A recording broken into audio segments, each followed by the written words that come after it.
Hi, this is Colleen with Chats with Colleen, and we're so glad that you're here joining us today for our biweekly podcast edition. This week, we have Sean Sposato on, who's going to talk about his other career that he does as the HOA president of his condo association. He's going to give us some tips and tricks of how he got into it, why he does it, and what it entails, and how it can be scary and how it can be fun at the same time. So stay tuned to this. You do not want to miss this because people tell me crazy stories about being an HOA president, being on the board. So I give him props for doing that. So thank you for joining us. Remember to like and share and subscribe to our podcast. Also, if you would like to come on and be a guest, please reach out. We are looking for new people that want to come on, share their stories, share their mission, and share their careers, and most likely help us so we can help them. So we so appreciate you. Enjoy the show. Thank you.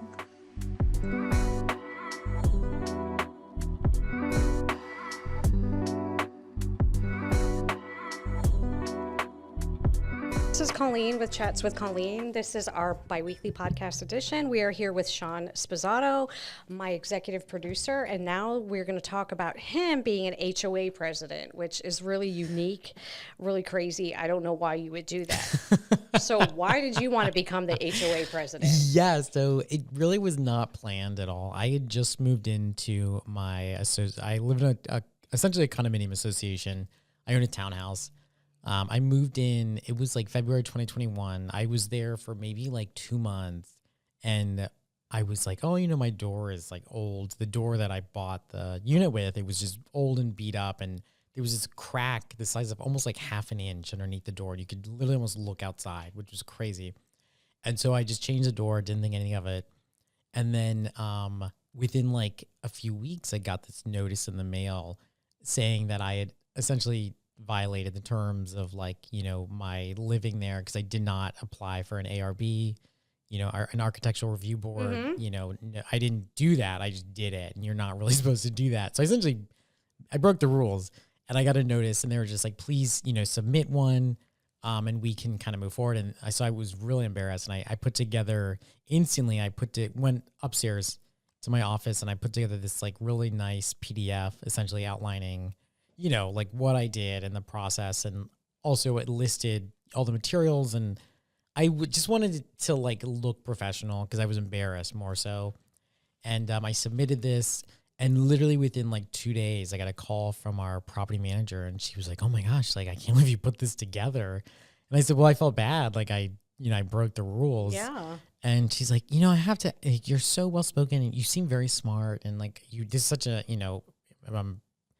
just like a really well put together presentation. It's so impressive. Like, why don't you run for the board? And I was like, I don't know about that. Like, I just like got here. Like, I don't really have any experience, like, whatever. And she was like, no, you don't really need experience. Like, you just have to be like, considerate and caring of the community. And like, and I can help you and I can guide you. Like, truly, you see, like, this is the move. You should do it. Like, and I was like, I really don't know. Even still, like that, you're asking a lot. And then finally she's like, well, why don't you just come to like one of our next meeting? It's literally in like a week. Just come and like, just get a sense of everything. Like, I think it, we're really, we could use like young, like newer people on the board. And so I went to that initial meeting, and then it all just kind of started from there. Wow. And what I've also heard about the doors, somebody told me you have to pull a permit to replace your front door. Do you know if that's true? I don't believe that's true. And with this cold weather, like our door, like how you said it wasn't like it had an opening or whatever. Yes, along the bottom. Yeah. We noticed ours has an opening too. Oh, no. So cold air. So now I'm thinking, do I need to replace it or get it on? But now I have to pull a permit. Yeah, they say one of my clients told me he was rehabbing the house and he didn't realize that you had to pull a permit to replace the front door. I know, like sometimes it's county specific. Yeah, though. it may be specific to the county or the city. So I have to check into that. But it's interesting. Or municipality, whatever. But you know how the HOAs are, like, I know. Oh my gosh. Yeah. So since you're so young, how does the community treat you being the HOA president? So, what's so crazy? I'm 32 right now. When I joined, I was 20. He's a baby. I was 28, I think. And I was 28. And it was so funny because, like, I'll never forget, like, to maybe connect on that story. So like I went to that meeting, I realized the board members were really, I don't think they had the best intentions for the community in mind. I think they were more concerned about their pockets, and like they didn't want to spend money. Mm-hmm. They didn't really understand like property management. They didn't understand like what our property management company was doing for us. They thought everyone was scamming us. There was a lot of like conspiracy theories that they would make up. And so that was why I did run for the board. And, but it was crazy because I'll never forget, like when I was, so obviously running, you know, there was like a group of us all running for board, and we had to put together essentially these quick fact sheets about ourselves, like just our, you know, prior experience, what our professional, like, you know, I guess our essentially a resume, but like very high level. And, it was interesting because with mine, she's like, oh, you should add a picture. So I added this picture, not really thinking anything of it. Well, this was distributed to like all 55 of the residents in my community. And it was so crazy because like I actually ended up winning by like a landslide. I got the most votes of, I think like 5 people ran. And the votes for me were like the highest by like a substantial amount, which was so insane. And it made me obviously feel good about myself, but I didn't, of course, list my age on there at the time, which was like 28. But for that reason, I assumed everyone was happy. I hadn't like spoke at any open forums. I hadn't like really interacted with anyone, but they just all like, I guess they just wanted someone. They wanted to change. They wanted to change. A change. And young sometimes has like new ideas, new, just new energy, like new everything. Yeah. A little bit not so stale. So have you had any bad experiences being the HOA president? I've had so many. I can't even like count. I had once had a resident literally sit on my doorstep while I was working, yelling at me over my doorbell video camera, like screaming at me over like complaints of like issues he had with his unit, with his water. I've had people stop me while I'm driving my car and literally yell in my car window about like their, you know, feelings about our assessments being too high. I've had people yell at me in board meetings, like in our actual HOA meetings. They scream in my face, like either from across the room or they get up and get close to me and scream at me. It's been a really interesting experience. Wow. Yeah. I've had people leave notes on my door, on my car, not nice ones, sometimes nice, not very often. It's been an experience for sure. Have they done something like this recently? So, oh my goodness, I'm going to knock on wood or whatever this is. They're really, no, it's actually been we've worked so hard over the past like few years, like these past 5 years, it's been like, there's been radical change for the good. And so, oh my gosh, like again, it's been very positive and no one's really done anything like that. The last thing was about a year ago when there was a man, he literally sat on my doorstep and just screamed through my doorbell. And I couldn't believe he sat on the floor. Scary. He sat on the floor. Wow. And was just screaming at my doorbell, at me, of course. Yeah. And I did threaten to call the cops because I'm like, you can never do this. Yeah, that's what I was going to say. It's kind of like harassment. And I mean, I'm a volunteer. I'm not like a paid member of the and you live community. there just like him. And correct, yeah. And you didn't cause whatever's going on. No. Wow, that's really scary. Yeah. Have you ever experienced a fight at a meeting?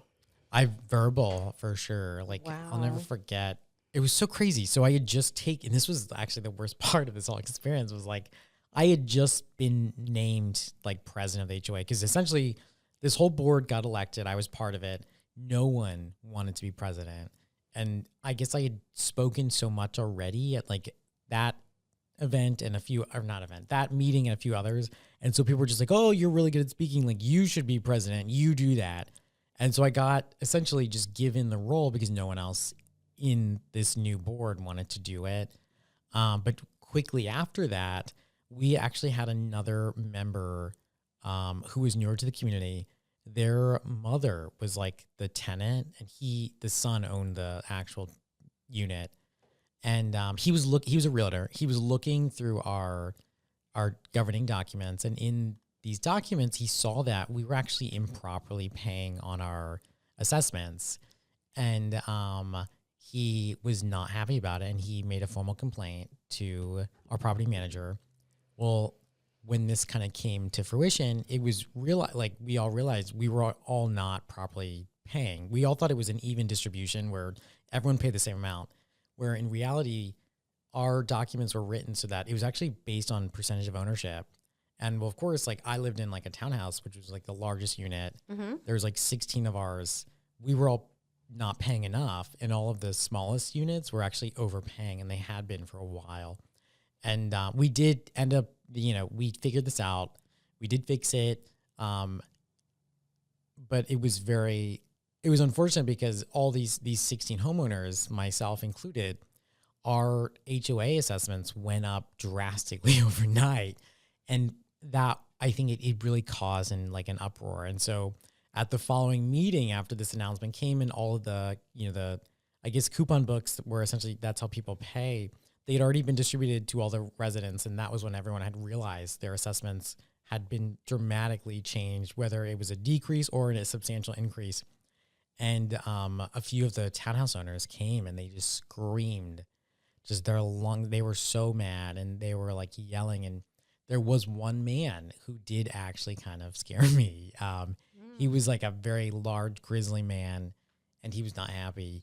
And it was very unfortunate. We told him what happened, and it was what it was. We couldn't fix it. There was nothing we could do legally. We were bound to do this, the correct way as stated in our documents. But yeah, that was a scary moment for sure. Like, so you say, yeah, he was a big scary man. He's a big scary man. So like the percentage of ownership, meaning if your unit was bigger, you owned more of the condo community. Correct. Yeah. Okay. So which makes sense. It's not like a neighborhood where everybody, regardless of your size of your house, you all pay the same amount because it's a neighborhood. This is the condo association where you all... It's buildings, essentially. It's buildings. Yeah. And it's funny that you say that because the other day I had a client, insurance related. She was mad that her insurance policy was so high. And I'm like, trying to explain to her, well, it actually went down a couple $100s from last year. And she thought she was paying this amount last year, but she was actually like $1,000 off. Wow. So I was trying to tell her, no, you paid this amount last year, but this is what it is this year. So the prices are decreasing. Yeah. Well, the HOA covers everything. I don't have to pay anything. And I said, they actually don't. There's no connection. She said, they cover everything. There's nothing that's going to happen in my unit. And so I said, if your unit has a fire in it, they don't have to repair anything inside your unit. They don't. If there's a water leak inside your unit, a lightning strike damages your stuff. Yes, the outside's covered.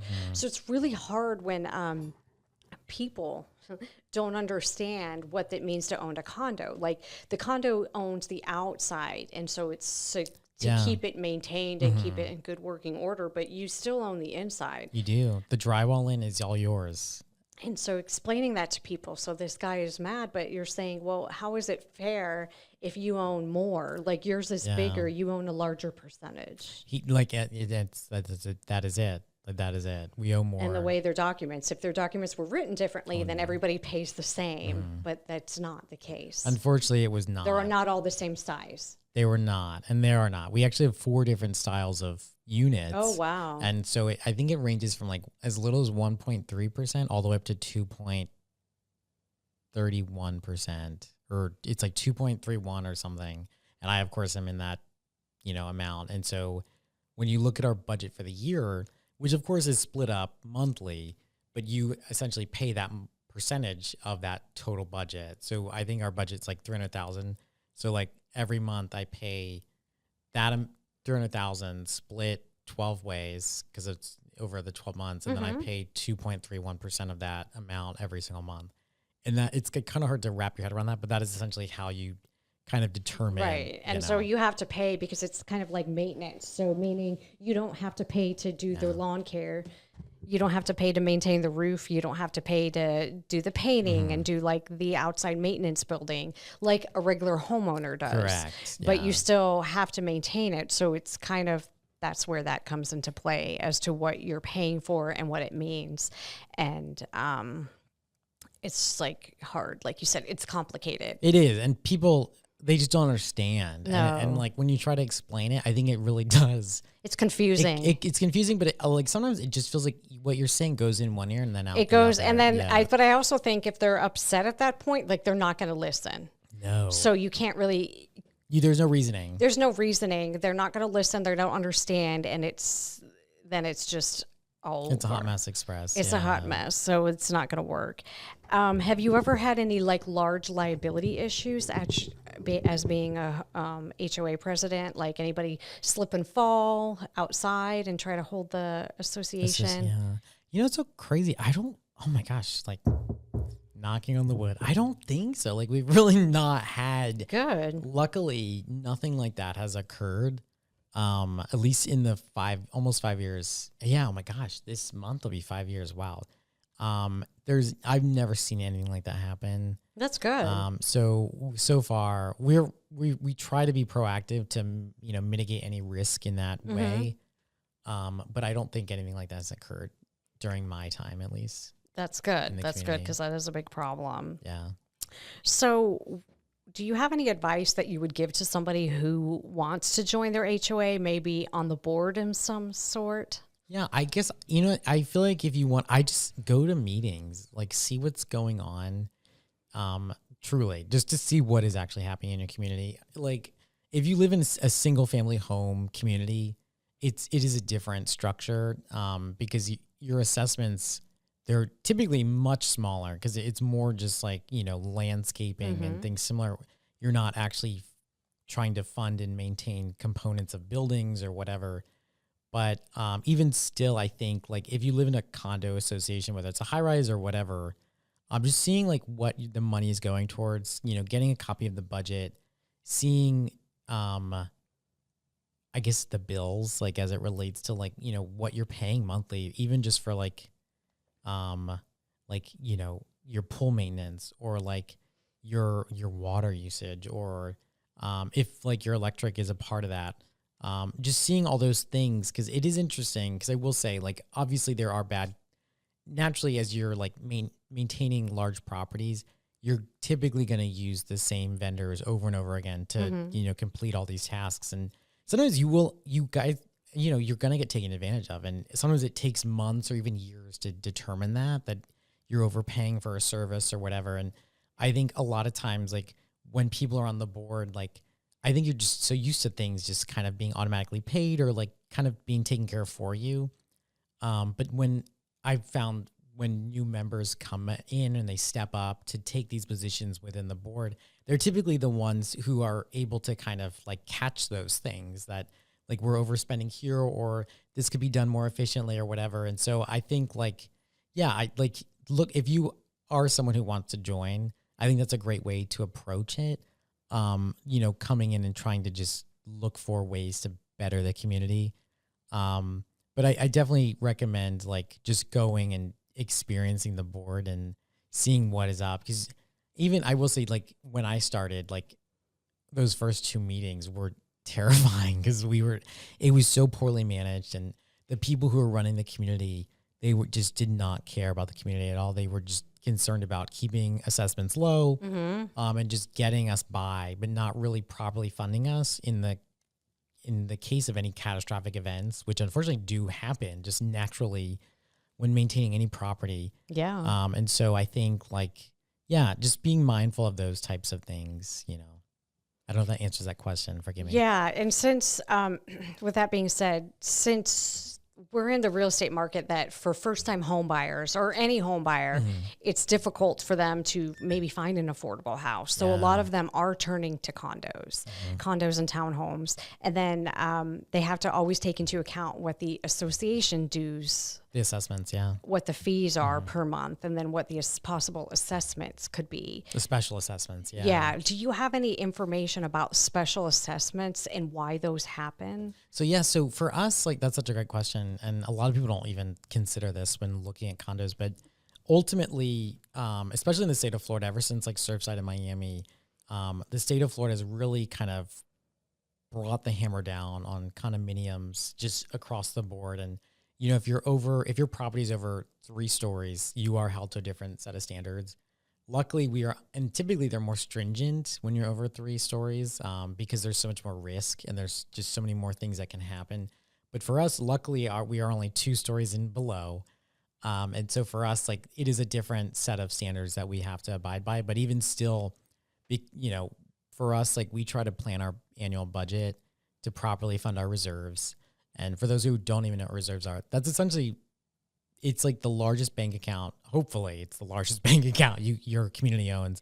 And that money is used for like major shared assets. So like doing your roofs, redoing like your pool deck, or like redoing your pool, like resurfacing your pool, or like repaving, like all the parking spots, and just those, essentially those larger but shared assets within the community.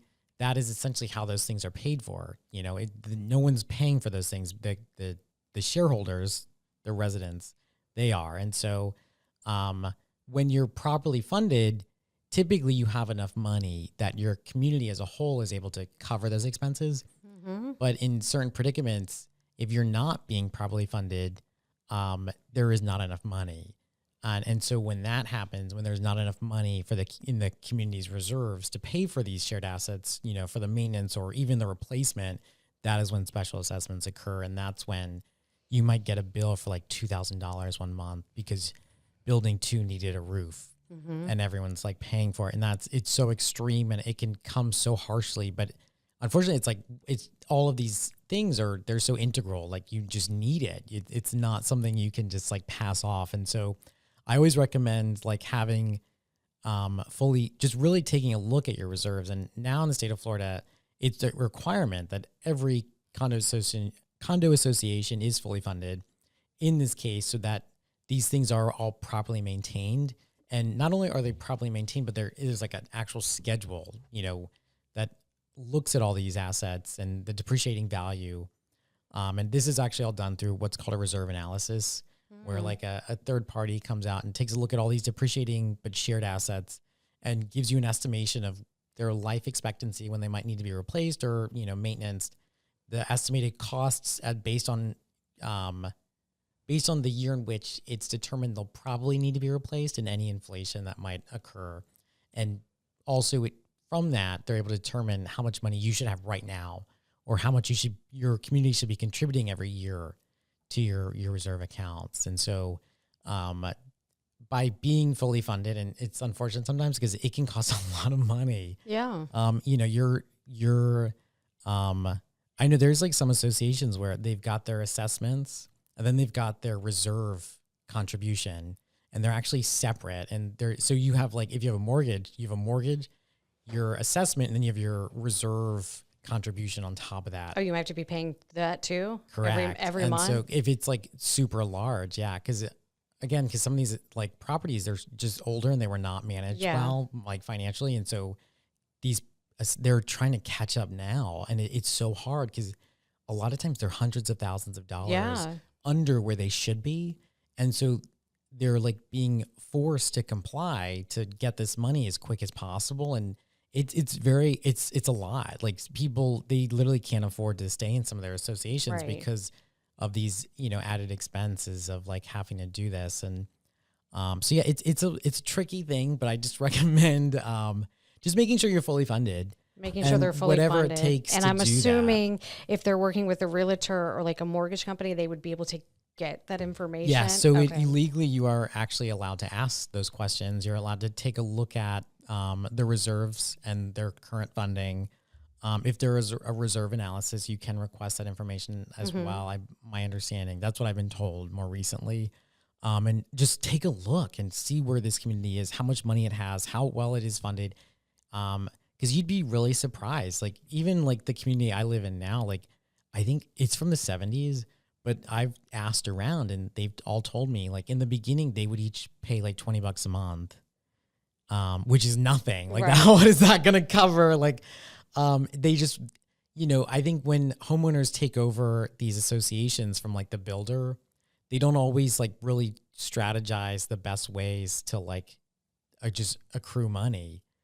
Which unfortunately is required to maintain any, property. I mean, maintaining a property, even if you have a house, there's always something that needs to get done. Like, and you need money to do it. And you need money to do it. And a lot of times, like the sprinkler system, like you're not expecting that to break, and that's thousands of dollars. And then, like a roof, or like, or a roof, or if you have a leak or something, and not everything is covered by insurance because it's not insurance related, anything maintenance related, that. And then I'm sure you get the question from homeowners, my AC's not working. Yeah. And it's like, that's not on us. Like, hello. That's yours. I'm so sorry. That's yours, unfortunately. And it's hard to tell them, well, it's on the outside of the house. Yeah. My AC unit's on the outside, and they're probably not, putting it together that, okay, and it has to be on the outside. The AC, unit has to be on the outside.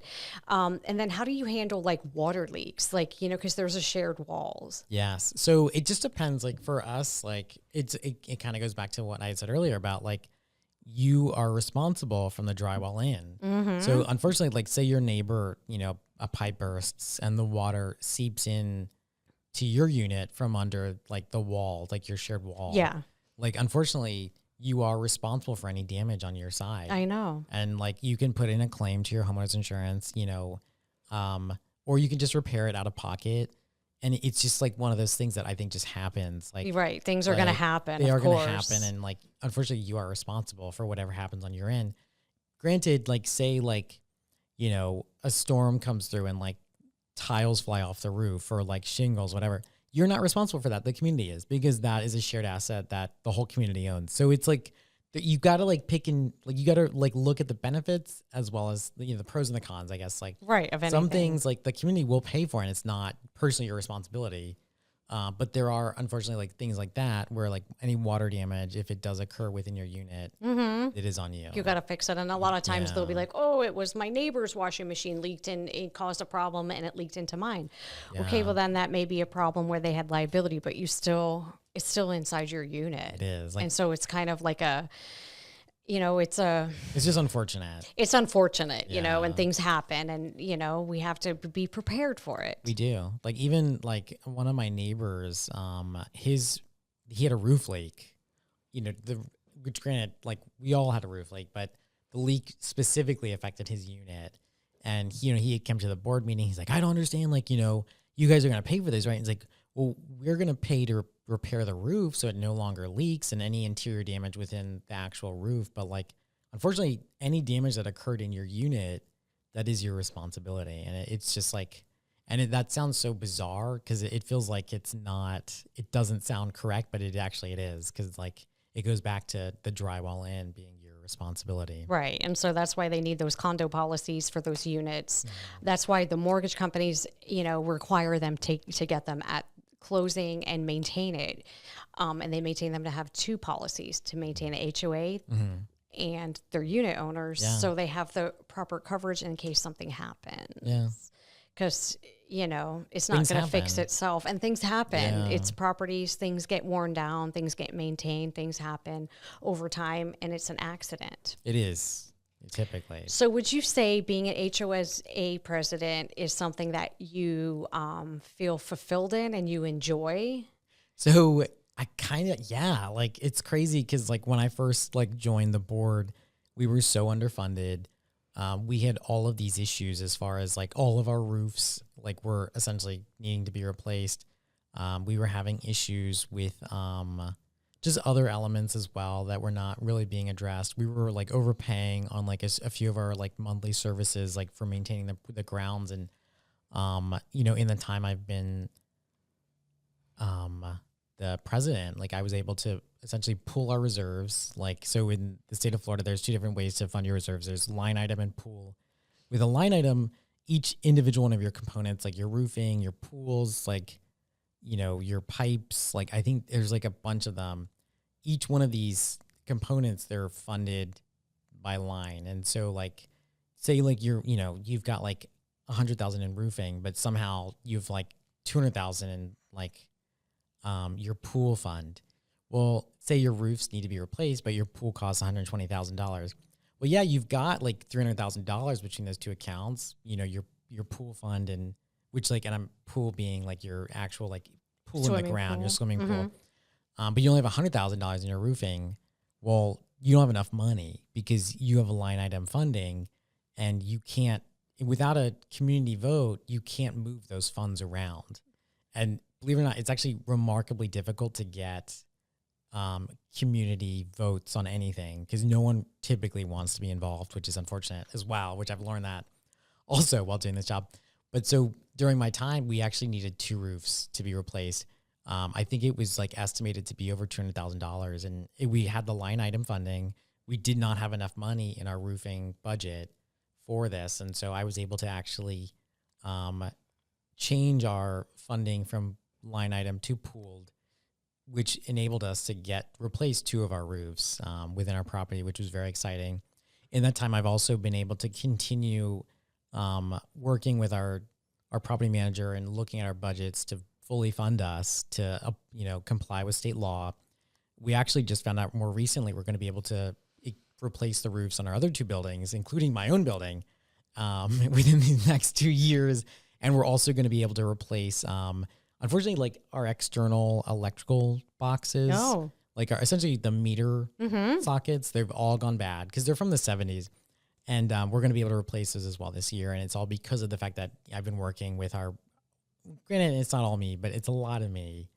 But because we've been able to, really sit down and look at our financials, work with these organizations externally to, take a look at not only our balances within all of these accounts, but also how we're spending it and how we're taking in money as well from our assessments. And because of all of that work, we're able to really improve our community. And I do feel I'm really proud of the fact that I've been able to kind of accomplish all these things, for myself and these 55 other people who also own in this shared, property.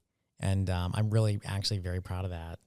That's exciting. Yeah. So I think it's more complicated than what people think about an HOA or a condo association. It's just not like, oh, you pay and they just fix this. There's not like so much more stuff that goes into it. And so it's time consuming. So I feel like the residents of these communities need to be nice to these people. They should. Because you're donating your time. Yeah. And you live there too. I don't get a discount on my assessment. Right. It's nothing special for you. And you're donating your time and you're just trying to make it fair and nice for everybody. And just a nice place to live. Right. So it maintains value and continues to improve. Yeah. And it's a safe community. Correct. Yeah.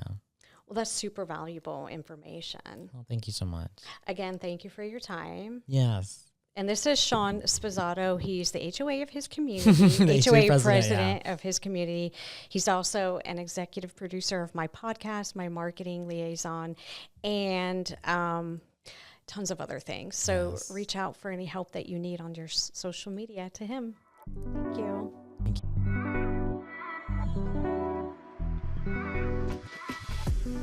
Thank you so much for listening and joining us on our podcast episode that's posted bi-weekly. Again, we would love if you would like and share and subscribe to our podcast. It means the world to us and it helps our guests so much. Remember, if you would like to join us, you can do so at any time. We record in person or on Zoom anywhere in the world. Also, our podcast is produced by Sean Sposato and it's hosted by me, Miss Colleen Pacheco. Please like and share our Facebook pages, which is Colleen Pacheco and Secured Insurance Group. Our Instagram is Colleen Insurance Lady 22, and our cover art is edited by Norma Pacheco. We appreciate you so much, and thank you so much for taking the time to join us.